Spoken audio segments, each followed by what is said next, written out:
corazón limpio y renueva un espíritu recto dentro de mí. Cree en mí, oh Dios, un corazón limpio y renueva un espíritu recto dentro de mí.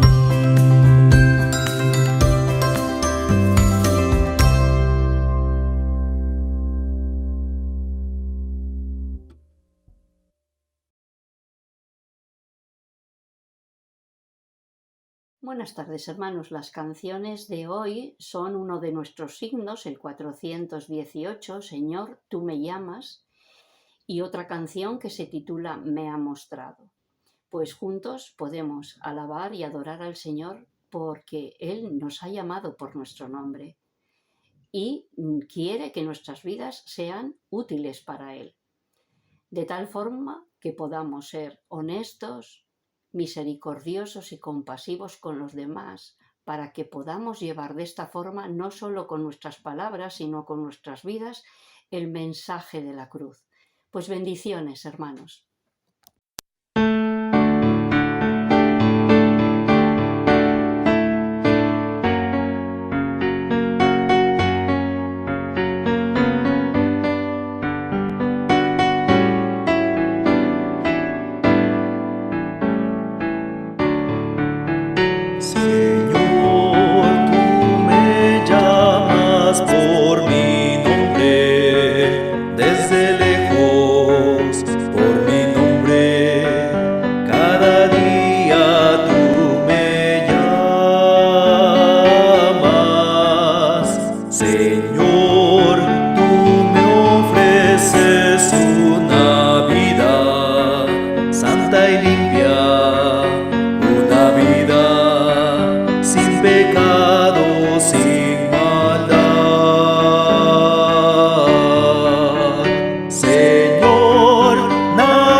De nuevo, buenas tardes, Arrasaleón, queridos todos.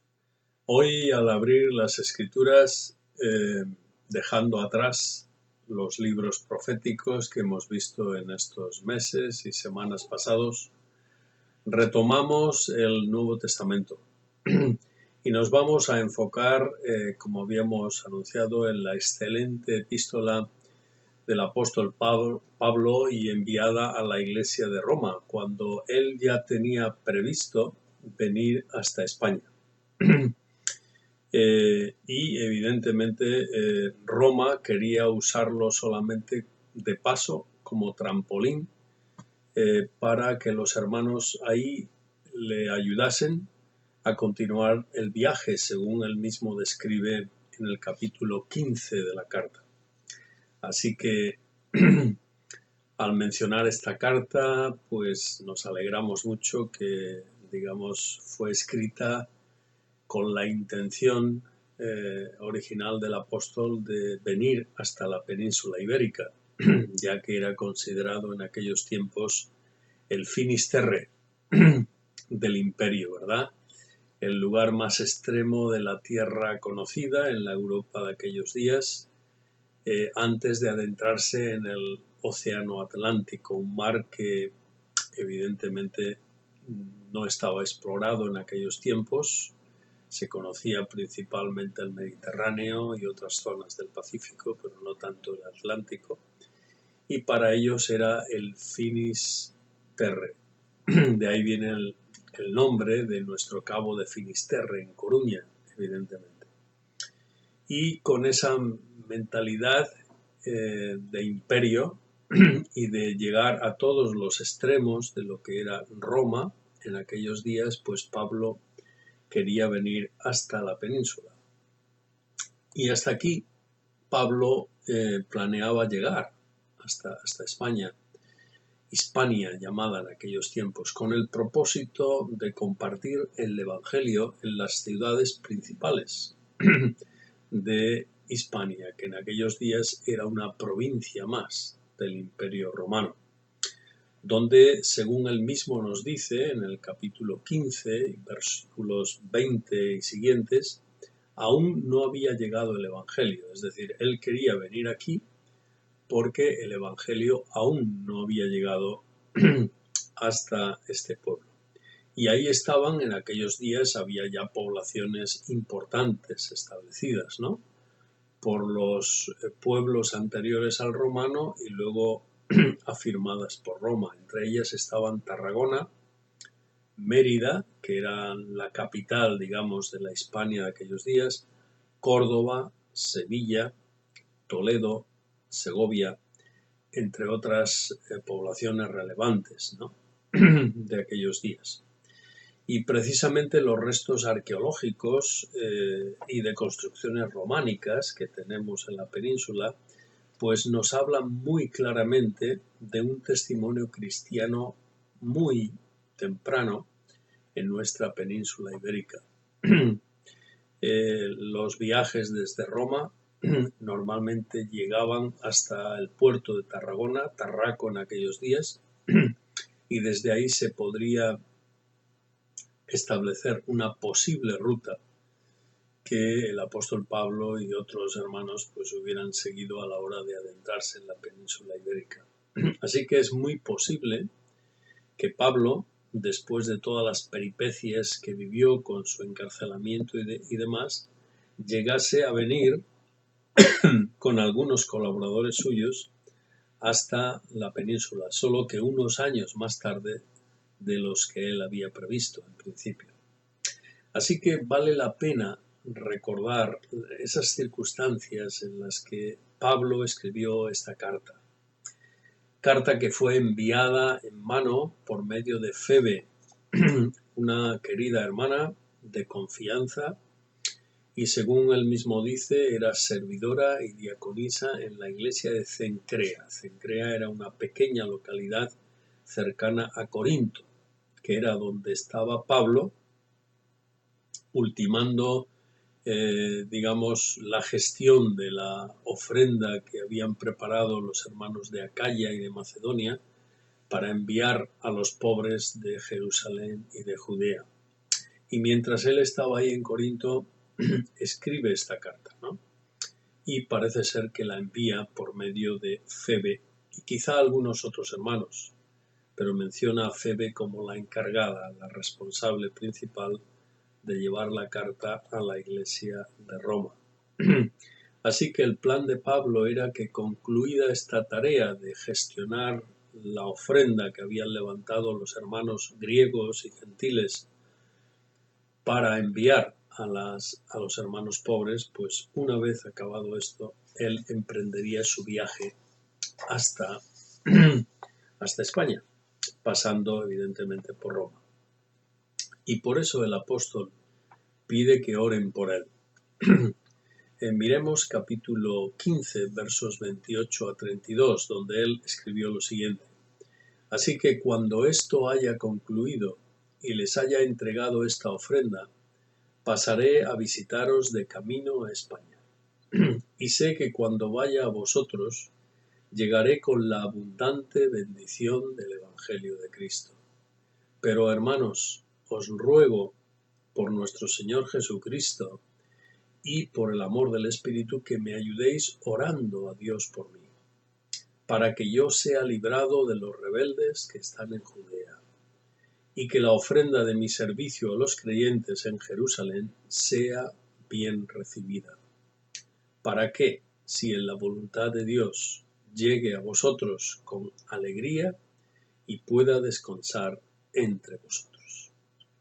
Este es el ruego que Pablo en esta carta que escribe, capítulo 15, pues hace a los hermanos de Roma, que oren por él y que esperen su visita para ser ayudado y seguir su viaje hasta España. Y en este caso el Señor permitió invertir el orden de los planes, de las cosas que iban a suceder. Pues Pablo, cuando llega a Jerusalén, fue apresado, fue encarcelado y además fue detenido varios años en la cárcel, ya que tuvo que apelar al tribunal romano, lo que hoy sería nuestro Tribunal Supremo, para ser juzgado en Roma, ya que no se fiaba de los judaizantes que le acusaban en Judea, ¿no? Eso lo leemos en los Hechos de los Apóstoles, capítulos 21 en adelante. Ahí tenemos el relato completo de lo que le sucede al apóstol Pablo en ese tiempo. Y una vez en Roma, sigue relatando el libro de los Hechos, pues le permiten vivir custodiado por un soldado en una casa alquilada. Mientras tanto llegaba la hora del juicio. Y así, durante 2 años, Pablo pudo predicar sin estorbo alguno a todos los que venían a visitarle, a escucharle, a saber de él. Así que el Señor permitió efectivamente una muy amplia bendición en su viaje a Roma. Pero varios años más tarde, en condiciones distintas y sin haberle librado de esos rebeldes que él llamaba los judaizantes, que le perseguían y le acusaban permanentemente. Esto nos enseña algo muy importante, y es que a pesar de nuestros planes, de nuestras previsiones, Dios los permite a veces, pero cambia las circunstancias, y las circunstancias las acomoda a su soberanía, conforme a su voluntad. Él acomoda los tiempos, él acomoda las maneras. Pero lo excelente que vemos en el apóstol Pablo es que él fue adaptándose al reloj de Dios y vio las dificultades como ocasiones para testificar mucho más de lo que él mismo había planificado. Y anunció a Cristo entre los presos, a las autoridades romanas, al mismo rey judío y a todo el gobierno suyo en Judea, al equipo embarcado en el viaje a Roma, a la comunidad judía de Roma, a la iglesia en Roma y a muchos más que vendrían que vendrían a oírle a su casa.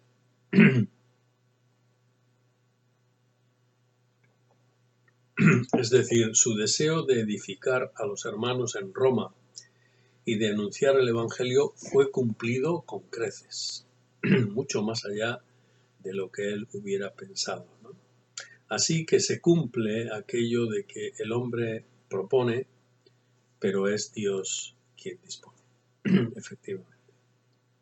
Y además, aunque cuando escribe la carta Pablo nunca había visitado Roma, que era la capital del imperio en aquellos días, y también era un destino comercial y laboral para muchas personas, pues no obstante tenía allí a muchos hermanos y parientes queridos, a los que saluda por nombre en el capítulo 16. Y es interesante que él menciona a hermanos en la fe y parientes como Priscila y Aquila, Epéneto, María, Andrónico y Junias, Amplias, Urbano, Estaquis, Apeles, Aristóbulo, Herodión, Narciso y familia, Trifena y Trifosa, obreras del Señor, Pérsida, Rufo y su madre, Asíncrito, Flegonte, Hermes, Patrobas, Hermas y la iglesia de su casa, Filólogo y Julia, Nereo y su hermana, y Olimpas y la iglesia de su casa. O sea que Pablo no era un desconocido para los hermanos en Roma. Por eso, precisamente por esto, porque escribe a una iglesia en la que había muchos hermanos amados, colaboradores, servidores de Cristo, compañeros de ministerio, etc., quizá por esta razón principal, esta carta que él escribe a Roma es tan exquisita en presentarnos una descripción clara y detallada del Evangelio de Cristo y además a la forma griega, a la forma occidental, ya no con un formato arameo oriental, sino occidental. Leamos entonces la introducción de la carta en los primeros 7 versos del capítulo 1. Dice así: Pablo, siervo de Jesucristo, escogido para ser apóstol y apartado para proclamar el Evangelio de Dios, que él ya había prometido por medio de sus profetas en las Santas Escrituras, acerca de su Hijo. Me refiero a nuestro Señor Jesucristo, que como ser humano era descendiente de David, pero que fue declarado Hijo de Dios con poder, según el Espíritu de Santidad, por su resurrección de los muertos. Por medio de él recibimos la gracia del apostolado, para conducir a todas las naciones a la obediencia de la fe por amor de su nombre. Entre esas naciones también estáis vosotros, llamados a ser de Jesucristo. A todos los que estáis en Roma, amados de Dios y llamados a ser santos, gracia y paz a vosotros, de Dios nuestro Padre y del Señor Jesucristo. Y si observamos bien cómo se presenta a los hermanos, nos damos cuenta que Pablo se presenta a ellos como el escritor único de la epístola. Aunque al escribirla estaba en Corinto, acompañado de Timoteo, Lucio, Jasón, Sosípater, Gayo y la iglesia de su casa, Erasto y Cuarto, y el escribiente de esta carta, que fue Tercio. Aún así, aunque no estaba solo, estaba acompañado de estos hermanos, Pablo la dicta él solo, para enfatizar, si cabe, cuál es su ministerio y en qué consiste el Evangelio de Cristo, que efectivamente lo detalla de una forma muy clara a lo largo de la carta. Verso 1 que hemos leído: Pablo, siervo de Jesucristo, escogido para ser apóstol y apartado para proclamar el Evangelio de Dios. En primer lugar, Pablo se autodefine, se califica en verso 1 como siervo, escogido y apartado. Estos 3 adjetivos con los que él califica su vida y su ministerio. Su mejor título, el que usa en muchas otras cartas, también es el de siervo del Señor Jesucristo. Él no se presenta como alguien importante, él no se presenta por sí mismo, no tiene sus propias credenciales, sino él se presenta como sujeto, como esclavo, como alguien que sirve al Señor Jesús. Y esto le da un plus de confianza y un plus de credibilidad en su ministerio. También él se presenta como escogido por el Señor para que fuese a proclamar en todo lugar como enviado, como apóstol de Jesucristo. Y su misión era proclamar, anunciar a los hombres el único evangelio de Dios. En ese sentido, también el apóstol no solo había sido escogido, sino apartado. Así que siervo, escogido y apartado. 3 calificativos con los cuales nosotros, los hijos de Dios, nos tendríamos que identificar, porque no somos más que eso, siervos del Señor Jesús. No somos más que escogidos por Él para amarle y proclamarle. Y no somos más que apartados del mal, apartados de lo que no agrada a Dios, para vivir en santidad, amándole y sirviéndole. Ese es nuestro llamamiento. Era el del apóstol Pablo, pero también es el de cada creyente. Hagamos lo que hagamos, estemos donde estemos, tengamos la profesión que tengamos, no importa. Pero estos 3 calificativos sí que nos identifican a todos los hijos de Dios. Sigue diciendo el apóstol Pablo en el verso 2 que él ya había prometido por medio de sus profetas en las santas escrituras acerca de su Hijo.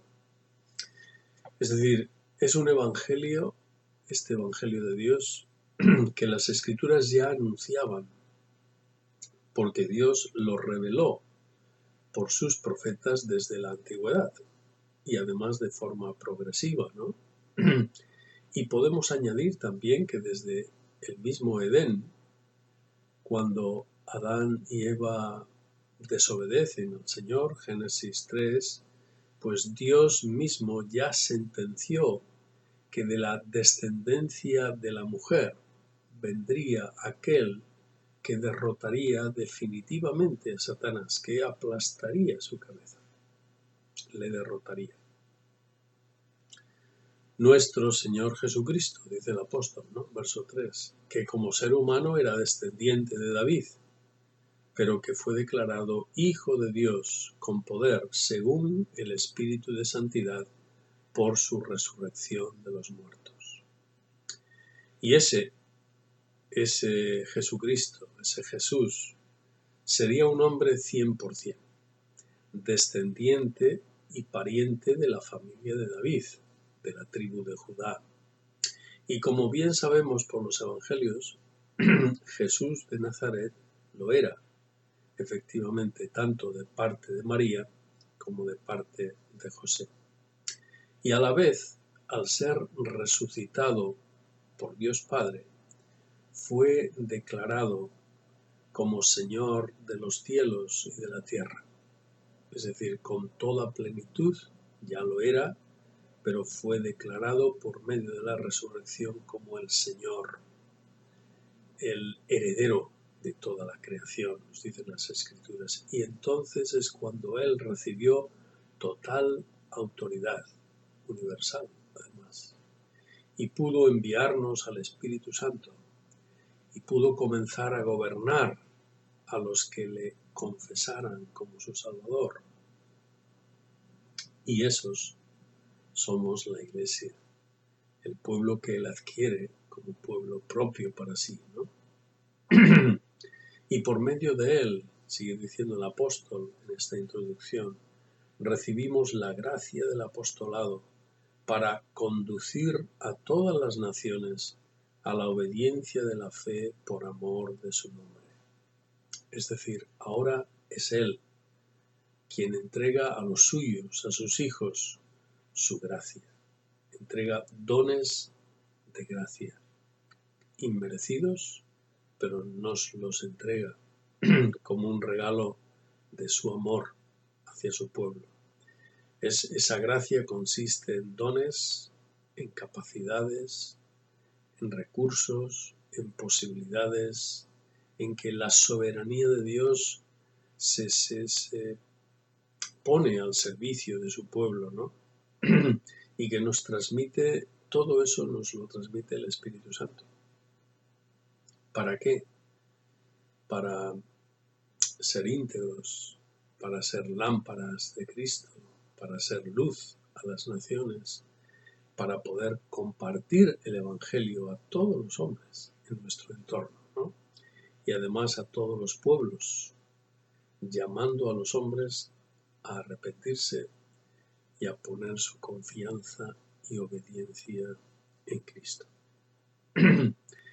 Y acaba el apóstol esta introducción diciendo que a todos los que estáis en Roma, amados de Dios y llamados a ser santos. Es decir, ahora todo aquel que responde a este llamamiento divino en Cristo llega a ser amado de Dios, es llamado a ser santo y apartado para Él, como lo eran los hermanos en Roma, a quienes envía esta preciosa carta. Y después de resumir en estas breves frases el Evangelio, lo ha resumido en esta introducción de saludo y a continuación lo va a desarrollar, ¿no?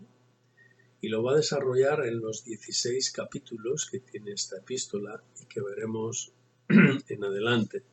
Entonces el apóstol se dispone a describirlo poco a poco, de forma progresiva, ¿no? Explicándolo en detalle. Por eso decíamos que esta carta, esta epístola, es considerado el quinto evangelio en las Escrituras y es una descripción doctrinal y ética acerca de lo que consiste, de aquello que supone el Evangelio de Dios, ¿no? El Evangelio del reino de los cielos, el Evangelio que anunció el Señor Jesucristo. Por eso se requiere que esta carta, esta epístola a los romanos, los creyentes la conozcamos, la leamos una y otra vez, y cada vez que lo hacemos, el Evangelio como que alumbra más, queda más claro para nosotros. Por ejemplo, los capítulos 1 a 3, el apóstol muestra cómo nuestra actual injusticia natural y personal nos impide satisfacer la justicia que Dios puso en el hombre cuando le creó a su imagen. En capítulos 3 y 4 muestra cómo incluso Abraham y la propia ley de Moisés requerían la fe que justificaba a aquel que se acercaba a Dios. En capítulos 5 a 8, Pablo enseña que la justicia de Dios solo es satisfecha por el justo que entrega su vida por los injustos, y solo la fe en Él y el vivir bajo su señorío nos hace justos, nos aparta de lo injusto y nos fortalece bajo el Espíritu Santo. Luego en capítulos 9 hasta el 11, Pablo recuerda que Israel será un día restaurado cuando se arrepienta y cuando la Iglesia sea llevada por el Señor Jesús. ¿Por qué? Porque Dios es fiel a sus promesas hechas a los padres, a los patriarcas, a los siervos de Dios en la antigüedad, y esas promesas que aún faltan por cumplir serán cumplidas en su pueblo, en la descendencia de Israel, el remanente que quede en los últimos días. Y finalmente en los capítulos 12 a 16, el apóstol recuerda que los que estamos ahora en Cristo, los que somos parte de su pueblo amado, de su iglesia, hemos de manifestar su carácter en nuestra comunión de hermanos, en la sociedad en la que estamos, ante las autoridades, y hemos de evitar hacer tropezar a otros, de tal forma que seamos canales y nunca impedimentos para el reino de Dios entre los demás. Por eso, precisamente por todo esto, por esta descripción tan magistral del Evangelio de Cristo, a lo largo de la historia ha habido y sigue habiendo infinidad de personas de distintas épocas, culturas, lenguas, de distinta formación cultural y social, quienes al leer o escuchar detenidamente esta epístola han considerado su relación con Dios y la han considerado en serio y han tenido que considerar la necesidad de confiar en Jesucristo para poder vivir en paz con Dios, para poder agradarle con vidas apartadas del mal y transformadas por el poder del Espíritu Santo, cosa que solo puede hacer el Evangelio de Cristo cuando lo incorporamos en nuestras propias vidas. Por eso quiera el Señor que esta sea nuestra experiencia que vivamos personalmente, mientras vamos viendo de cerca, ¿no? en las próximas semanas estas escrituras que nos muestran el corazón de Dios y también nuestra necesidad de agradarle y de vivir dando fruto para Él. Y esto solamente se hace conociendo y amando al Señor Jesucristo. Así que bendiciones, queridos, en el único nombre en quien podemos ser bendecidos, en el nombre del Señor Jesús. Ahora seguimos en oración.